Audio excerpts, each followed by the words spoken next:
The banker's voice was steady when he said it. Professional, almost kind. "Mrs. Keller, that old Farmall sitting in your barn won't save this place. You need to understand that." Margaret Keller sat across from him in the loan office, her hands folded in her lap. She didn't argue, didn't explain, didn't defend the tractor or herself or the farm her husband had died trying to keep. She just stood up, took the foreclosure notice he'd slid across the desk, and walked out. The banker watched her go, already writing her off in his mind. He'd seen this before. They always thought they had a plan. They never did. What he didn't know was that Margaret had already made her decision, and she wasn't going to explain it to anyone. This was 1985. The farm crisis had been grinding through the Midwest for 3 years by then, swallowing families whole. Banks were foreclosing at rates not seen since the Depression. Equipment auctions happened every weekend. Yellow auction signs sprouted along county roads like weeds. The price of corn had collapsed. Interest rates were murderous. Land values were in freefall. And every farmer who'd borrowed during the boom years was drowning. Margaret's husband Paul had been one of them. He'd bought new equipment in 1980 when everyone said expansion was smart, when the egg banks were handing out loans like candy, when commodity prices made it seem like you couldn't lose. A new John Deere Ford 440 tractor, a 6-row planter, a grain cart, financed at rates that seemed reasonable until the Federal Reserve crushed inflation by driving interest to the sky. By 1984, Paul was paying twice what he'd budgeted. The crops weren't worth half what they'd been. The math had turned lethal. Paul died in January 1985. Not dramatically. Not in a field or a machinery accident. He'd had a stroke at the kitchen table while going over the farm books, trying to find a way out that didn't exist. Margaret found him slumped over a calculator and a stack of bills he'd been rearranging like puzzle pieces, hoping a different order would make them add up differently. He was 51 years old. The debt he left behind was $63,000. Equipment loans, operating loans, a line of credit at the co-op. The bank wanted $840 a month. Margaret had $1,100 in checking and 2 sons in high school. She had 320 acres her family had owned since 1919. And she had the Farmall. It was a 1956 Farmall 400. Red paint faded to pink in places, cream-colored grille gone yellow with age. It sat in the back of the machine shed where Paul had parked it in 1980 after he brought the deer home. The Farmall had been his father's tractor, the machine the family had farmed with for 24 years before Paul decided it wasn't enough anymore. It had 48 horsepower and a 4-cylinder engine that ran on gasoline. The Deere had 130 horsepower and burned diesel like it was water.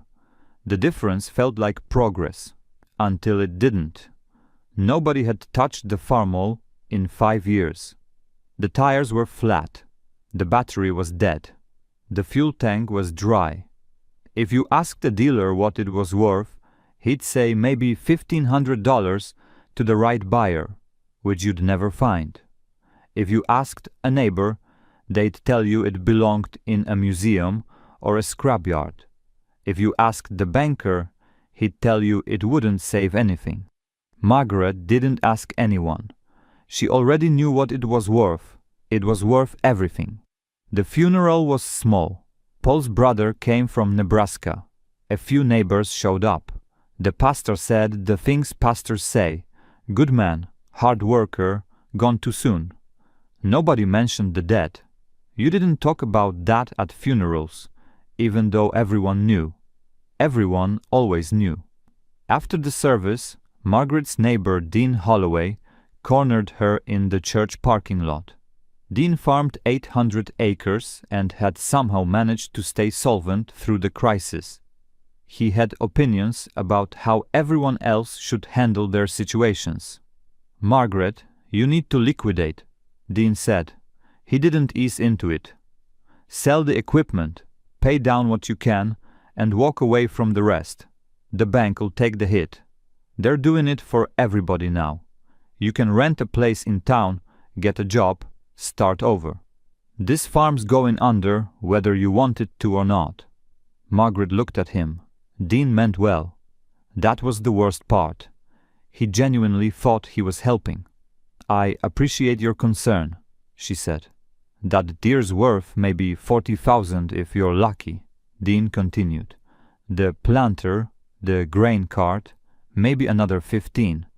You sell it all, you'll still be short, but at least you'll walk away clean." "I'll think about it," Margaret said. She didn't think about it. She drove home and went straight to the machine shed. The deer sat in the front bay, imposing and silent. It looked like power. It looked like the future. It had cost Paul $72,000 and was now worth maybe half that. It required payments she couldn't make. It burned fuel she couldn't afford. It was a monument to a bet that had gone bad. Behind it, barely visible in the shadows, sat the Farmall. Margaret walked past the deer without looking at it and stood in front of the old tractor. Dust covered everything. Cobwebs stretched between the steering wheel and the seat. It looked forgotten, abandoned, useless. She put her hand on the hood. The metal was cold. Paul's father had bought this tractor new in 1956. He'd paid $4,000 cash, money he'd saved for 6 years. He'd farmed 300 acres with it and never missed a payment on anything. When Paul took over in 1974, he'd kept using the Farmall because it worked and because his father had taught him to respect tools that did their job without complaint. It was only later, when the boom years made everyone feel invincible, that Paul started thinking the Farmall wasn't enough, that he needed something bigger, something modern. Margaret remembered the conversation they'd had when Paul brought the deer home. He'd been excited, almost boyish. "We can double our efficiency," he'd said. "Cut our field time in half. This is what real farming looks like." She'd asked him what would happen to the Farmall. He'd shrugged. "Keep it for backup, I guess. Never know when you might need a spare." They never needed the spare. The deer handled everything. The Farmall just sat, gathering dust, becoming invisible. Now the deer was going to kill them. And the Farmall was still here. Margaret went back to the house and called a mechanic named Ray Tilton, who'd worked on farm equipment for 40 years. He came out the next morning with a toolbox and a skeptical expression. "You want me to do what?" Ray asked when she told him. "Get it running," Margaret said. Ray walked around the Farmall slowly, bending down to look at things, opening the fuel cap, checking the oil. He pulled the dipstick, examined it, smelled it. He put it back and looked at Margaret. "When's the last time this thing ran?" 1980. 5 years sitting?" "Yes." Ray was quiet for a long moment. "Why?"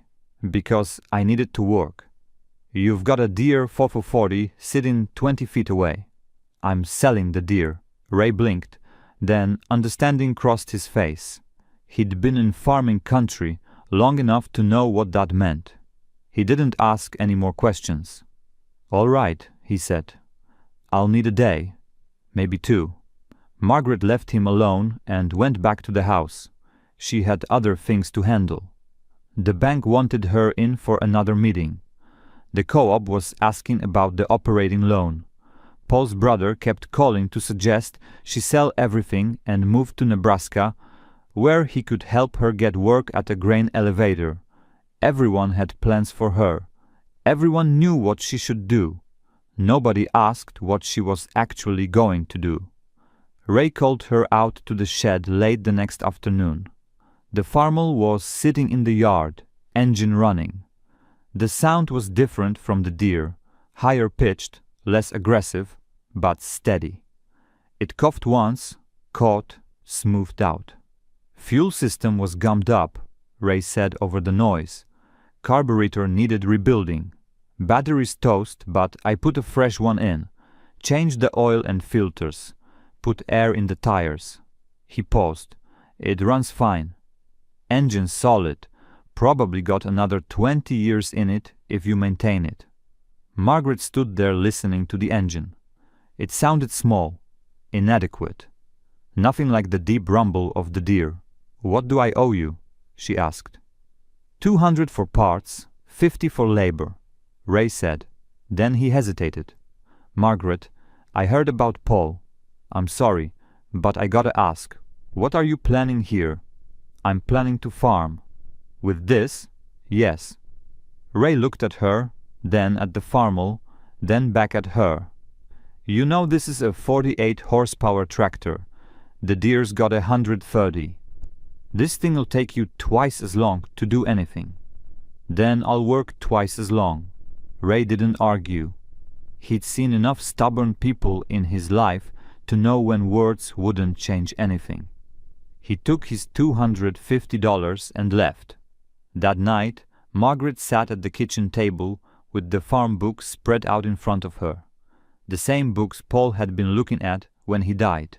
The same impossible numbers. Monthly payment on the equipment, $840. Operating debt, $6,300. Property taxes due in September, $12,800. Seed and chemical costs for spring planting, $8,400. The dare burned about $12 of diesel per hour. The planter rental would cost another $2,000 for the season. She did the math 3 different ways. It didn't matter. The numbers said the same thing every time. She was going under. Unless... Margaret pulled out a different notebook. She started writing new numbers. The Farmall burned about $4 of gasoline per hour. Less than half the deer's fuel cost. If she sold the deer and the planter and the grain cart, she'd net maybe $50,000 after auction fees. That would cut the debt to $13,000. If she could get the bank to restructure that amount over 5 years, the payment would drop to maybe $250 a month. Still brutal, but survivable. Maybe. She'd have to rent equipment she didn't own, a planter, a combine. She'd have to work twice as many hours. She'd have to farm the way Paul's father had farmed in 1956, before big iron and big debt became the standard.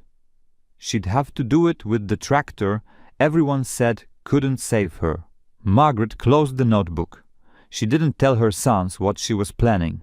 They were 17 and 15, old enough to understand the farm was in trouble, but too young to understand how bad it really was. She didn't tell her neighbors. She didn't tell the banker. She just started making phone calls. The auction company said they could schedule her for March. She told them to put down the deer, the planter, and the grain cart. Everything but the Farmall. When Dean Holloway heard about the auction, he drove over unannounced.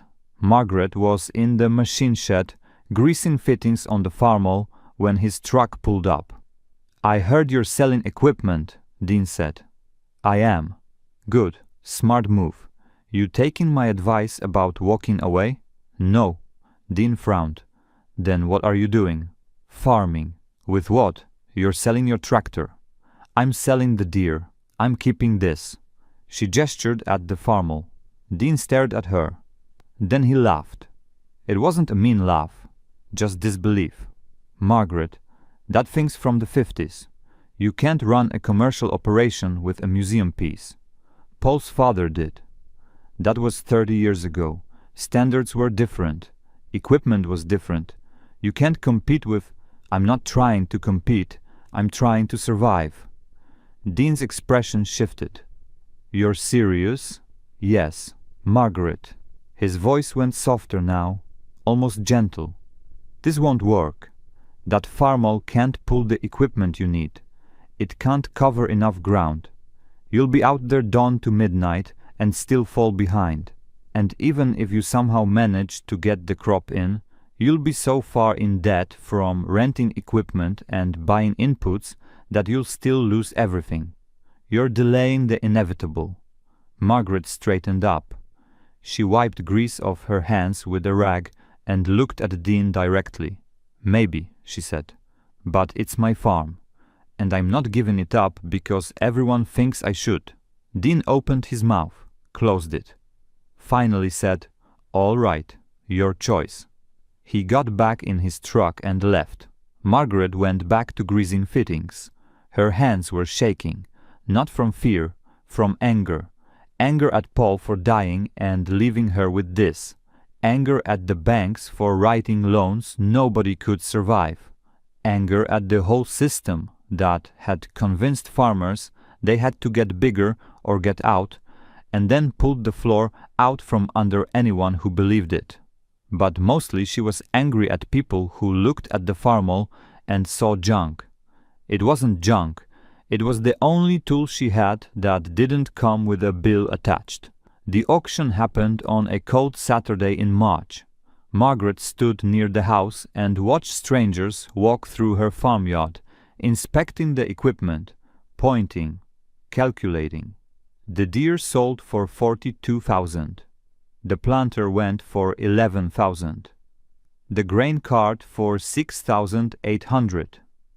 After the auction company took their cut, Margaret netted $54,000. She took the check to the bank the following Monday. The banker, his name was Richard Pruitt, seemed relieved, almost surprised. "This is good, Mrs. Keller," he said. "This brings the balance down to $9,400. We can work with this." "I want to restructure it," Margaret said. 5 years, fixed rate." Richard did some calculating. "At current rates, that would be about $230 a month. Can you handle that?" Margaret thought about the numbers she'd run, about the fuel savings, about the equipment rentals she'd have to manage, about working 16-hour days. "Yes," she said. Richard printed new paperwork. Margaret signed. When she walked out, her equipment debt was manageable for the first time in 3 years. She also had no tractor except the one everyone said was worthless. She drove home and parked in front of the machine shed. The Farmall sat in the empty bay where the deer used to be. It looked even smaller now, with all that space around it, like a toy someone had left behind. Margaret climbed into the seat. The steering wheel was cracked. The cushion was worn thin. The gauges were simple. Temperature, oil pressure, nothing fancy. She turned the key. The engine fired immediately, steady, reliable, waiting. She sat there for a long time, listening to it run. Then she went inside and called Eddie Marsh, a neighbor who rented out equipment. She asked about a planter. He said he had one available, 4-row, good condition. $300 for the season, plus she'd have to maintain it herself. Margaret agreed. Next she called Tom Hansen, a custom cutter. She asked what he'd charge to combine her crop in the fall. He quoted 12% of the yield. It was steep, but she didn't have a choice. She agreed. Now she had a plan. It was fragile, built on assumptions about weather and yields and prices that might not hold. But it was something. Planting started in April. Eddie Marsh delivered the planter on a flatbed. It was old but functional, the kind of equipment that had probably been pulling duty on small farms for decades. Margaret and her older son hooked it up to the Farmall. It took them 2 hours to get everything aligned and adjusted. The first day in the field, Margaret understood exactly what she was up against. The Farmall pulled the planter fine. It had enough power for the job, but everything was slow. Where the deer would have covered 10 acres an hour, the Farmall covered maybe 5. Where Paul could have planted the whole farm in 6 days, Margaret was looking at 2.5 weeks, minimum. She started at dawn and worked until she couldn't see any more. Her sons helped when they weren't in school, driving the grain truck, refilling seed, bringing water. But most of the work was hers. Every day, 12 hours minimum. Her back ached, her hands cramped. The Farmall seat had no suspension, so every bump in the field transmitted directly through her spine. By the end of the first week, she'd planted 80 acres. She had 240 to go.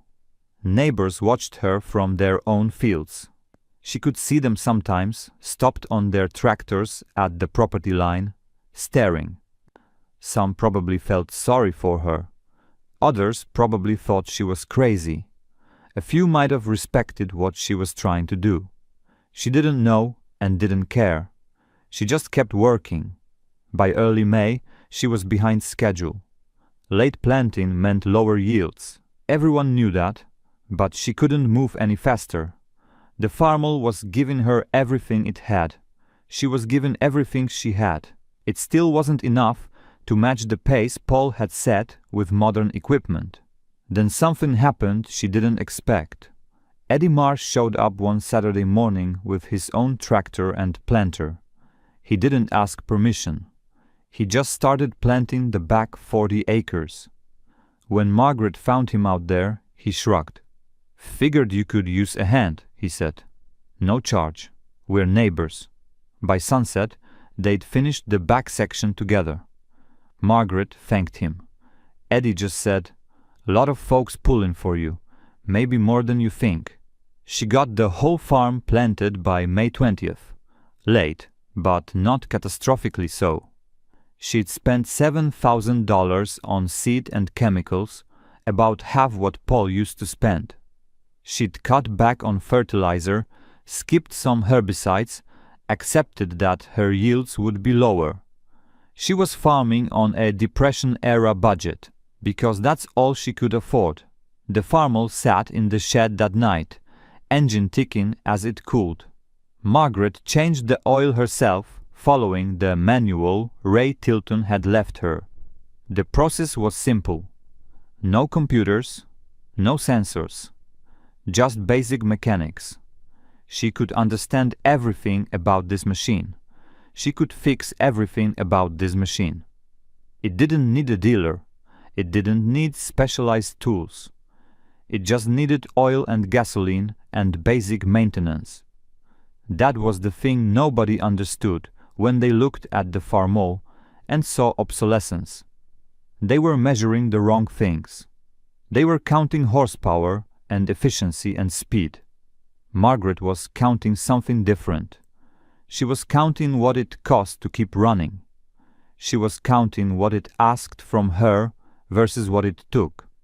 The deer had been faster, stronger, more capable. It had also been a vampire, draining resources they didn't have, demanding payments that never stopped. The Farmall asked for almost nothing. $4 of gas per hour, oil changes every 50 hours, grease fittings twice a season. That was it. It was slow, but slow and solvent beat fast and bankrupt. Summer was brutal. Not the weather, the watching. Margaret could feel the county waiting for her to fail. Every time she went to the co-op for supplies, she saw the looks. People were kind to her face, but she heard the conversations that stopped when she walked into a room. She knew what they were saying, that she was stubborn, that she was in denial, that she'd be gone by fall.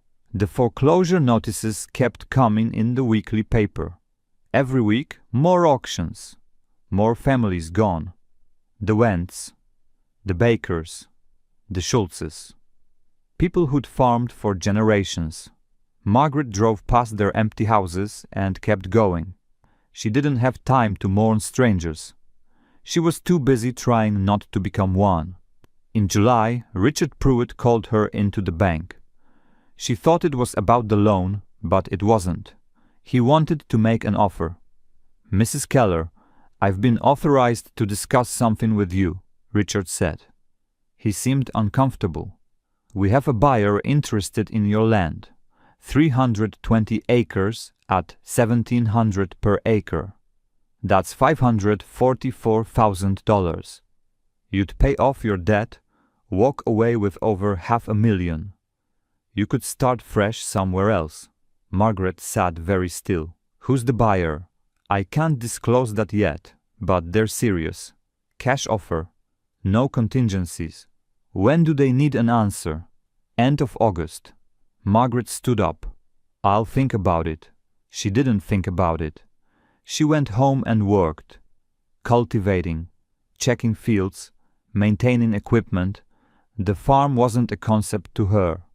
It wasn't an asset or an investment. It was the place her grandfather had cleared, the place her father had built, the place Paul had died trying to keep. It was her son's inheritance. You didn't sell your inheritance because someone offered you money.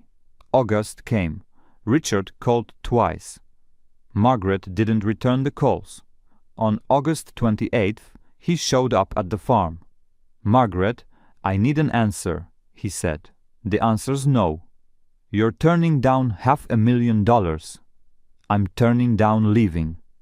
Richard looked at her like she was speaking another language. "Why? What's here that's worth more than financial security?" Margaret didn't know how to explain it to him. Richard was a banker. He thought in numbers and net worth and risk management. He couldn't understand that some things didn't convert to dollars. "It's my home," she said finally. "I'm staying." Richard left. Margaret never found out who the buyer was. Probably some investment group looking to consolidate land. It didn't matter. They'd moved on. Harvest came in October. Tom Hansen arrived with his combine and his crew. Margaret's corn yielded 82 bushels per acre, well below the county average of 115. Her beans did better, 36 bushels. She'd cut her input so much that her soil couldn't deliver the performance neighbors were getting. But she'd also cut her costs so much that she could survive on lower yields. She sold the crop in November. Corn was at $2.30 per bushel. Beans at $5.90. Her total gross, $41,000. After operating costs, equipment rentals, and loan payments, she netted $8,300. She'd survived. Barely, but survived. That winter, Margaret sat at the kitchen table and ran the numbers for the next year. She had a little cushion now, not much, but enough that one bad break wouldn't destroy her. She could plant again in spring. She could make her payments. She could hold on. The Farmall sat in the machine shed, waiting. Margaret went out one evening and started it up just to hear it run. The engine caught immediately, steady, reliable. It had pulled a planter through 320 acres. It had burned maybe $800 worth of gasoline the entire season. It had asked nothing from her except fuel and oil. People had told her it couldn't save the farm. They'd been wrong. It hadn't saved the farm. She'd saved the farm. The Farmall had just been the only tool she had that didn't actively try to kill her while she did it. Spring came again. Margaret planted. Another year. Another gamble. The Farmall pulled the planter through the fields. Slow, steady, uncomplaining. 5 years passed, then 10. Margaret made every payment. Her sons graduated high school. The older one went to college. The younger one stayed and helped farm. The equipment debt got paid off. The operating loans got paid off. The farm stayed. The auction notices kept coming in the paper, but less frequently now. The crisis was ending.